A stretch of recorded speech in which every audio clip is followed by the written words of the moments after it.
Okay, so everybody at lunch, thanks for coming over. I'm going to tell a quick story before I begin. It has nothing to do with Lisbon, okay? It has to do with you guys. Yesterday night, around 1 a.m., I was completely drunk. Oh, by the way, I arrived yesterday. What I know about Cyprus is the Bank of Cyprus, Hilton Hotel, and a few parts of the old city, I think, at night. That's it. And I crossed the border, so I'm going to talk about that. Yesterday night, we went into one random bar, me and a few of other speakers and people from the organization. And at some point, I knew that the border was closed. So I said, guys, I'm just going to, with the beer in my hand, glass beer, I'm just going to go, and check it out. And then I was there, and then I took a really cool picture of a signboard with peace. And there were two girls. I think they were lesbians, but it's fine. And it was a really cool picture. I'm going to Instagram the shit out of it. And basically, I was with the beer, and then I saw the board, I said, fuck, I'm going. And I didn't have my passport, so I asked the guy, with the ID, completely drunk. I was like, guy, look, I just want to go and walk a little bit. Is it fine? And then the guy say, all right, go ahead. And the Turkish side, I just wanted to make sure that the Turkish side, the other side, they were okay with it, so they would allow me to come back. So I said, look, I'm with the beer. Is it all right? So I went forward, and then I went into a bar. And then I ended up having a conversation with the bartender, and he's like, at the end, look, long story short, Cypriot dude, and I think you guys, I know there's a lot of problems. I've been hearing about it for the past 48 hours, and but I also think there's a lot of solutions as well. So I think in the end, break the fucking wall, and go and become Cyprus again. That's just my thing, because I'm an outsider, I can say it. So now let's jump right into Lisbon. This is me. So proceed with caution. My Twitter is completely crazy. I was just telling Nuno, I need a team of lawyers in the future. So this startup that I have now better be good so I can hire them, because my Twitter is insane. So proceed at caution. I'm going to tell you a little bit about Landing.jobs, so you have all the context. And myself. So I'm Pedro. I was born in Lisbon. I studied in Ireland, in Dublin, in Delft, in the Netherlands. I now live in London for almost 2 years. But I constantly travel back to Portugal. At least one time per month, I go back to Lisbon because my team is there. My background is technical, so this is my uni in Lisbon. And I'm basically a developer. At heart, I'm a developer. I like to build stuff. That's it. And so this thing, Landing.jobs, actually appeared because when I was at uni, I had I was vice president to this organization that was to basically matchmake students with companies. So companies would come at us, like PwC, Deloitte, whatever, startups as well, and would say, all right, you guys are not legit, you guys are legit.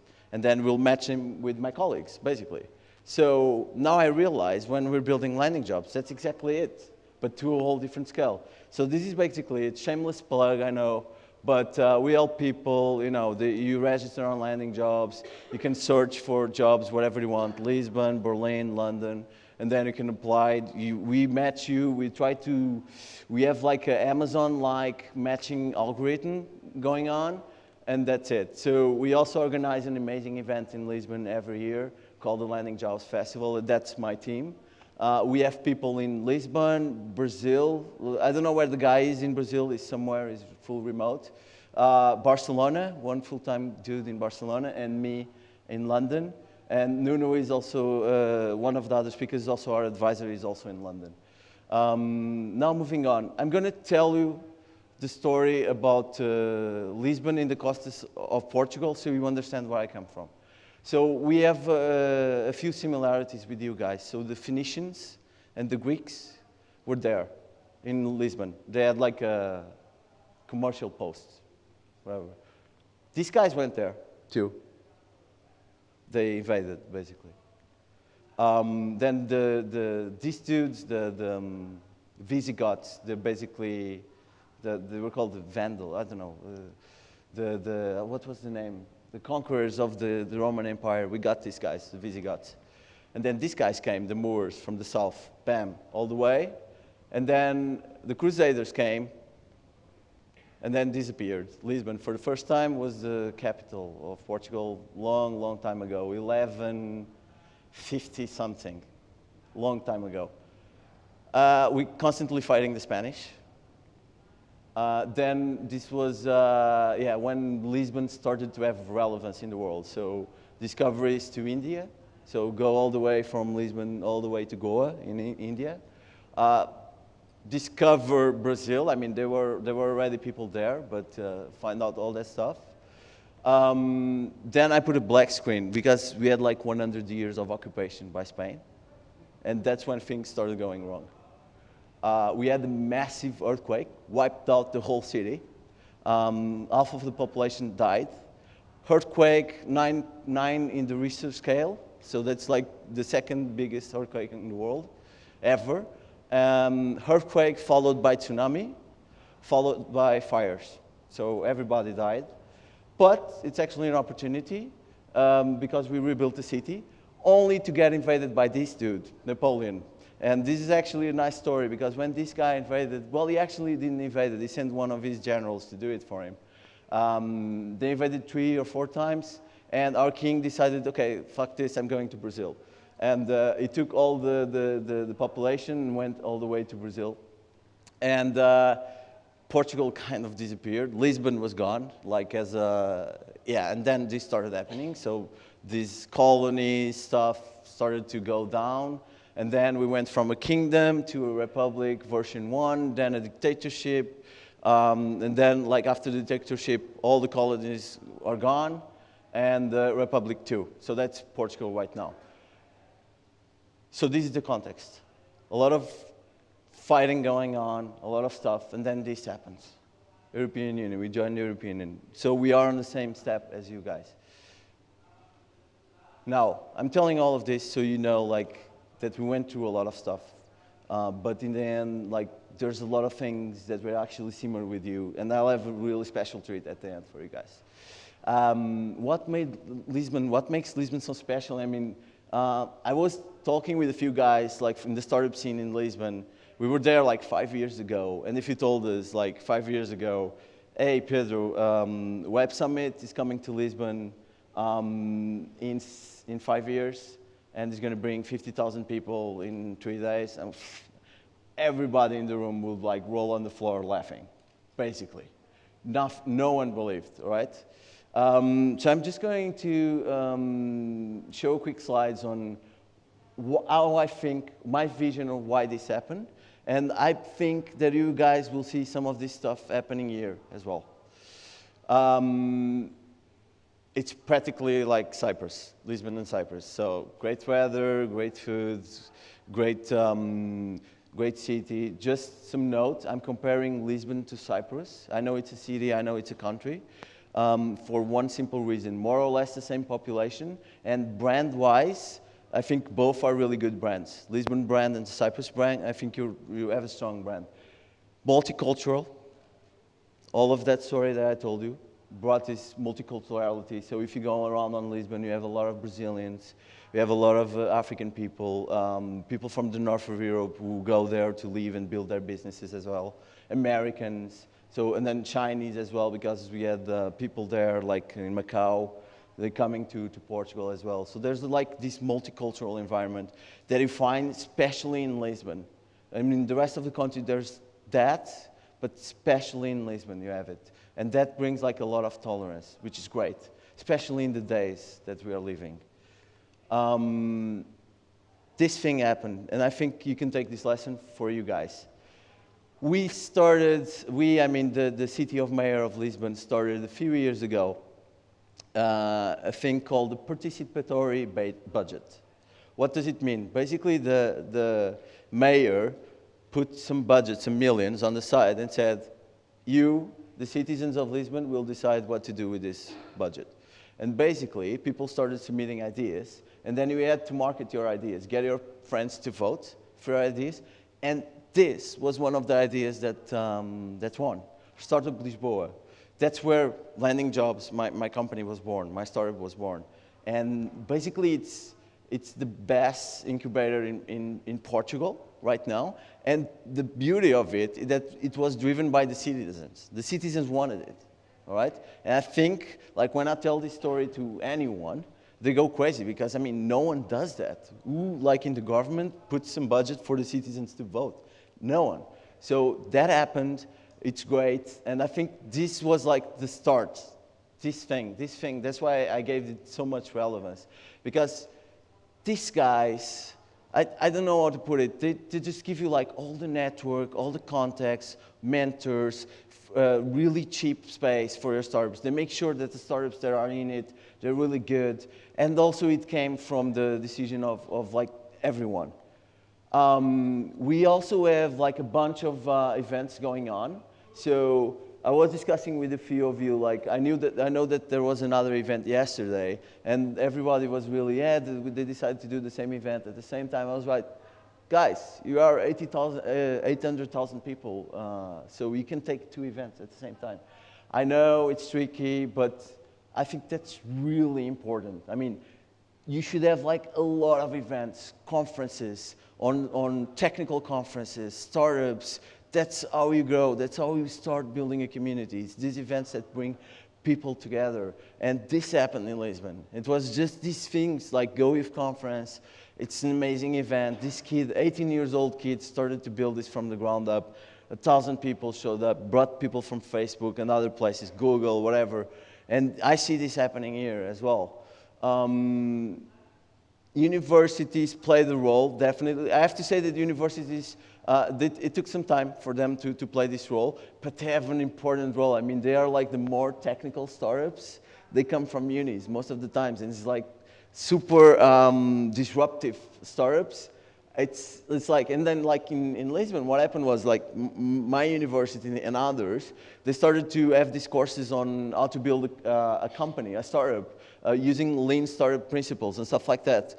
And students actually realized, okay, this is not that difficult. I have all the tools that I need to build a startup. And also, I don't need to follow the typical career of going to, you know, Deloitte or whatever, because that's what used to happen. People just follow that path, and that's it. Universities definitely play the role. This is I think you guys have it a lot more than we do. The whole thing, because as far as I know, you go to study a lot in the UK and Greece. So that's great, because you go there, you get the knowledge, the experience as well, the connections, and then you can bring it back. And we have a bit of it, but not as much as you guys, because usually in Lisbon, we stay in our universities, because we have a good set of universities, and we don't go abroad that much for other universities. I think you should tap a lot into that. And I saw I met some startups that already do this, so it's cool. This was really important. So we had a lot of startups that crashed and burned. I had one that crashed and burned really badly. We burned like almost 100K, and yeah, it was a bit traumatizing, but it helped me realize the wrong stuff that I did, and it helped me like truly learn from these mistakes, and the other people as well. So we shared, at this moment, like there's a community going on, and there's all the events, meetups, where you can share this stuff. We still don't have a Slack group for Tech Lisbon, but I'm going to take care of that.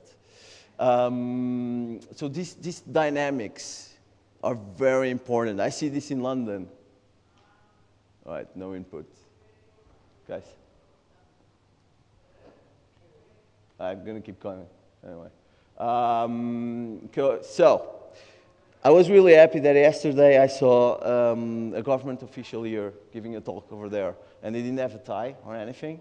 And I think that's amazing. In terms of tax system, you guys are great, much better than Portugal. But I mean, I think like stuff like create a company, like officially create a company in less than 24 hours, this kind of stuff, I think you can do a lot better in terms of that. And believe me, when you go on this war and to create this ecosystem for startups, and I don't really like the word ecosystem, but when you go on this ecosystem for startups, you want to bring all the players in. It's the entrepreneurs, the investors, even the politicians. They're really important. These guys manage a lot of money. So what happened in Lisbon is like Startup Lisboa, remember Startup Lisboa?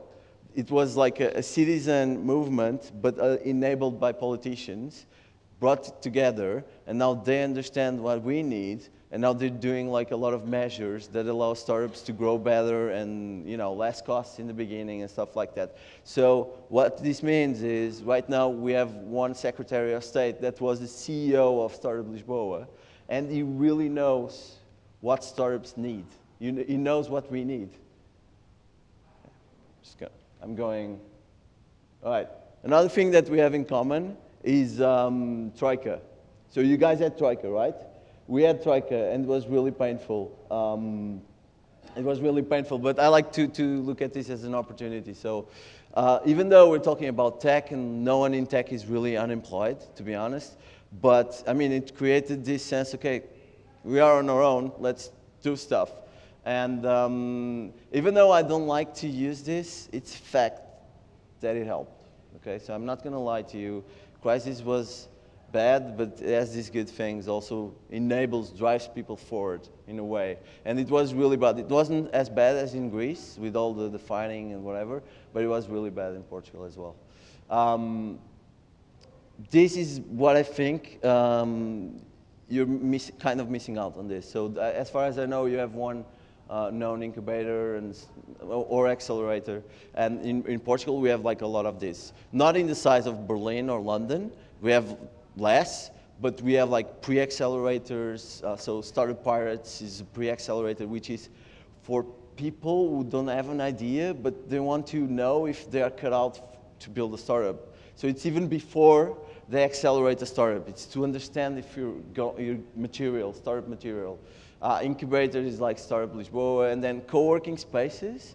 Even though, and this one is tricky because it's like there's a lot of freelancers going there, but still, I just think because again, this is a community-driven growth, and these guys usually are the community developers. You have a co-working space, you need to have a community. So I put it there because I've been in one in Lisbon, and I believe that they constantly talk about tech and startups, so they definitely play the role too. I'm gonna stress this out like a lot. You guys need to get together and build all this stuff. Politicians, founders, even employees for startups, whatever. You need to build a community, and then eventually you'll have a movement. And that's what happened in Lisbon. We had a movement that brought this to Lisbon. Web Summit. You know how we did it? Of course, the government had to pay the guys from Web Summit to go there. We had the infrastructure to take the Web Summit. But you know what? There was like a social media. I even put my money from my own company to do ads for them to come to Lisbon instead of going to Amsterdam. Okay? So the whole community, you should have seen it. There was like hundreds of people on Twitter like going, hey Paddy, don't mind about Amsterdam, come to Lisbon, this is great, and taking pictures of, a cafe with the nata, and like, look, I give you a cafe, why don't you come here, whatever. This was like a movement of people that they were like invaded by Portuguese, and then they were like in Lisbon people, and like, then they decided to come to Lisbon for 3 years. And you should have seen like 2 weeks ago, more than 50,000 people, tech, startups, investors, even corporate people, boom, invaded Lisbon. It was amazing. On a Monday night, it was completely full. All the clubs were like packed. Then this happens when you have Web Summit. Lisbon is the new Berlin. Lisbon is the new San Francisco because of the sun, surf, etc. It's actually the west coast of Europe, and they're the west coast of the States, so I get it, the comparison. Yeah, there you go, west coast of Europe. It's a nice thing to say, yeah.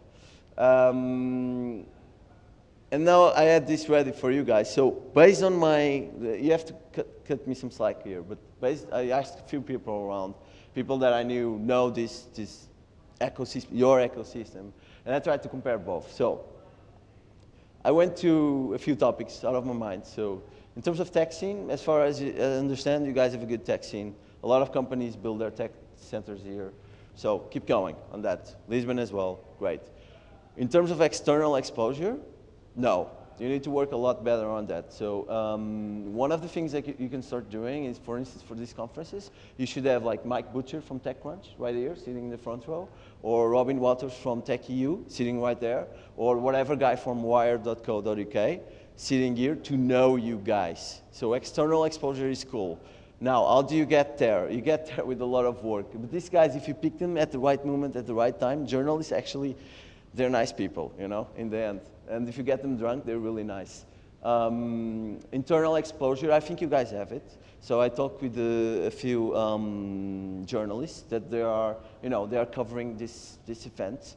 And I just think maybe you need a little bit more, but you know, that's basically the same in Portugal. In terms of unicorns, so we have a few, for those who don't know, a unicorn, it's a shitty name that someone gave to a company that is like has a huge growth potential. And like in Lisbon, we have a few, and actually we have a few that they started in Lisbon, but then the founders moved to San Francisco, New York, Berlin, London. And actually, it's funny because actually now, for instance, Farfetch, which is Portuguese to the core, and now it's supposedly, when I read the news in London, it's supposedly a London-based startup, and it's like not. But anyway, we have a few, and I think I didn't hear much like success stories in Cyprus, so I think you need to complete that cycle as well. In terms of community, I think you're getting there, but as I said, you need to work a lot more on it. In terms of incubators and accelerators, I think you need to work on it, okay? In terms of investors, it's the same thing for both sides. So one of the problems we have in Lisbon is that, okay, the whole thing went through the roof with Web Summit, and we have founders, we have new startups coming up. So you can see there's like Series A startups, Series B, and then there's like ones going to IPO, and then you have a lot of startups appearing in the ground, and they're going to be the next ones. You can see that, you can feel it. But in terms of investors in Portugal, you cannot feel it.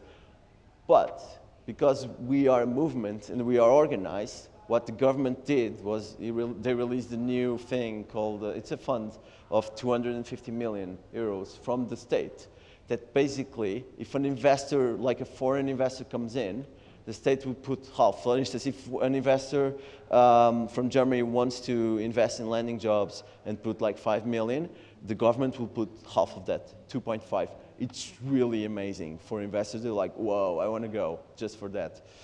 It cuts their risk by half. So the way we're tackling it is not fostering the local investors. We're also doing some stuff with those, but actually attracting foreign investors to Lisbon. Lisbon and Portugal. Political awareness. You know, I mentioned like a lot of politicians. I don't really like them, but I think they're really useful. You know, and in this case, they were really useful.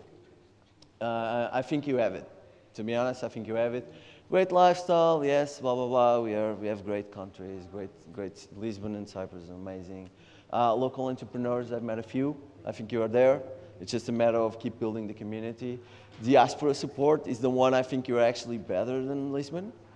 So keep doing it. I just think that when people go abroad, they should have this, I'm coming back not to work for a corporate. There's actually the chance that I might get investment in London and then build my startup in Cyprus. Why not?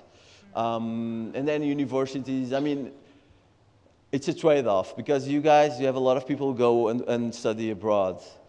But at the same time, you want to foster your local universities, right?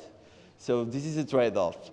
Because the diaspora support is directly related with these ones. I think you are doing a good job. I talked with a few people from unis, from around here. But still, I think you're okay, but maybe you want to foster more your universities compared to ones from abroad. And I just felt like I know there's a lot of stuff missing on this chart, and I know I could have done like a lot better work on this and talk with a lot more people, but with the time I had was the best I could do. I think I did a pretty good job though. And this is a very important slide, and my last slide is, you remember the news about Lisbon is the new Berlin, Lisbon is the new New York, whatever? I don't care. Lisbon is the new Lisbon. We're doing our own thing. We're not like, compared to Barcelona or whatever, we are completely different. We have our own traits, we're going to use it, right? Web Summit is just a new weapon we bought. That's it. So my advice to you is don't try to copycat Lisbon. Don't try to copycat Barcelona, Athens, London, and Berlin. Try to do your own thing. Use your own traits that are different from ours, and build this community that eventually will become a movement. And that's it. Thanks, guys.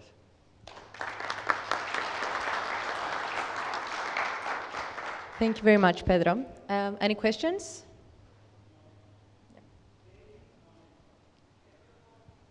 Hey, you talked about community. What is the best tip, an actionable tip, that can help me actually build the community? Because, yeah, what's that? Okay. I'm going to answer with one word: competition. Okay? So one funny thing that happened in Lisbon was we started having all these incubators and accelerators, and they started competing with each other for talent, for startups. That's cool. That's amazing, and you should embrace it. That's great. I mean, it brings everyone up. And so, and events as well. We started having a lot of meetups and stuff like that. So they were like kind of competing for the same time, like you did yesterday with the other guys. And I'm not going to say their name. But that's great. That's amazing because it brings everybody up. I know it's a bit capitalist, thinking.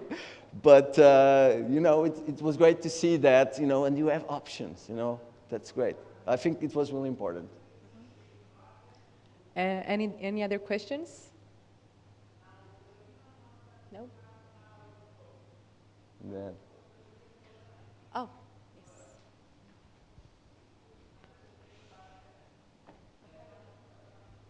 Hello.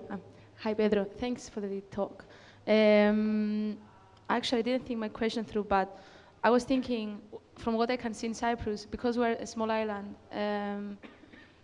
it's very common to be scared to try to build something because everyone knows everyone, and people feel scared to get humiliated or try something and fail, and then everyone knows. And how is that handled in Lisbon? Have you noticed that? Do you help each other? We had that problem back in 2011, 12, so 4 years ago, I guess. And what happened was, so we had this incubator / accelerator called BTI. It's the first one I remember. It was look, I started building stuff because it comes naturally to me. So I would be an entrepreneur at some time in my life and build businesses and products. That's what I love. But these guys, they helped me with that, with losing the fear of failure. How? Okay, society is going to judge you. Fine, I'm good with that. But they actually provided a network of support. And it comes also because some of those guys that started this group, there were like 30, 40 people that started this group. They had like studied in Stanford and whatever, and like a lot of places, built companies before. Some of them crash and burn. They had this problem. So they got together, and when something went down, they kind of like supported each other.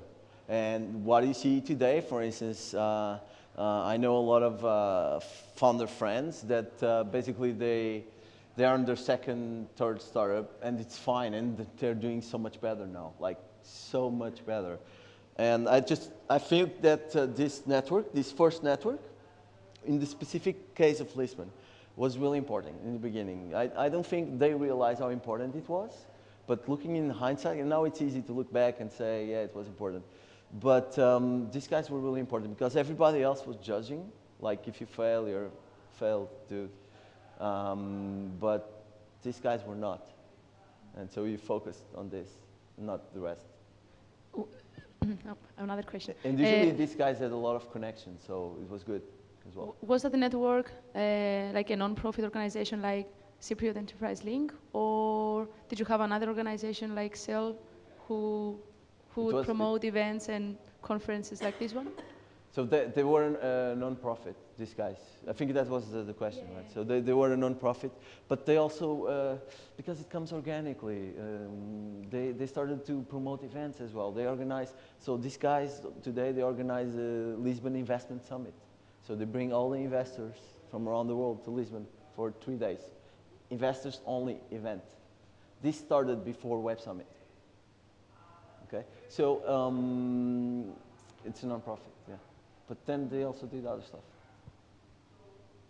Thank you. Thank you very much. Any other questions?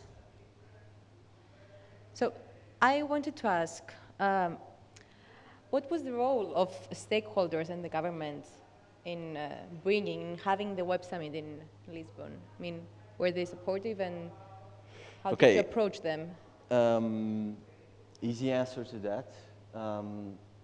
Divide the government in two. So Lisbon mayor and the municipality, and then Portuguese government on the two sides. Okay, so the city mayor was a lot more hands-on, like super hands-on. This thing with Startup Lisboa. That's amazing. Like, you know, it was like 1 million euros just for that. You know, bam, just like that. From community driven, just that, it's amazing. So they did that, and also, funny enough, now these guys are in government now. So usually it happens, they go to Lisbon and then they go to government. So they really understand, they've been there. So one of our Secretary of States is he was the CEO of Startup Lisboa. So, and he actually built companies of his own. So somehow, in a weird way, that was like the big thing, because it gave space and freedom to create stuff. They also supported a lot of IoT, like 3D printing and now VR stuff. So we keep supporting these segments, these industry sectors as well. And from the government side, they had a fund to help entrepreneurs. So for instance, if you have an idea, and I think they built a new thing now, if you have an idea, like if you are between 18 and 40 or whatever, if you have an idea, they'll give you some cash for 6 months just to go. Try. Try. So it's just an idea. Yeah, just an idea. You have to go through the vouchering system, and then that's when they bring in the mentors network to curate the ideas that come in. That's because some people could come in with, one idea, I just want the money, right? But they curate that, and it's fine if you fail. It's fine. That's the goal, actually. It's fine if you fail in the beginning. Yes, you're going to spend a lot of money. Yes, you are. But then you get Web Summit. You spend 1.3 million per year. It gets paid in the first hours. It's paid. First hours, it's paid. Just in the international exposure, done, paid. I agree. Another thing that now they're doing is this kind of facilitating investment from abroad, fostering internal investment as well. So they also, it's funny because now the old sectors of society, like corporates and stuff, it's funny to see these sectors of society now coming, you know, like, and they say, oh, now you're interested. Okay, now you need to pay. So it's good. So there's not an easy way. So if you talk about Cyprus, you know, we are like more or less same size, I guess. I know, like on a government layer, anything you can do investment-wise would be great. Anything, look, just get together a group of founders, and in half an hour you have like a list of 20 ideas. Done. Do it, and then do it. That's it. Perfect. Thank you so much, Pedro. Do you have any other questions? No? A warm round of applause for Pedro. Thank you very much.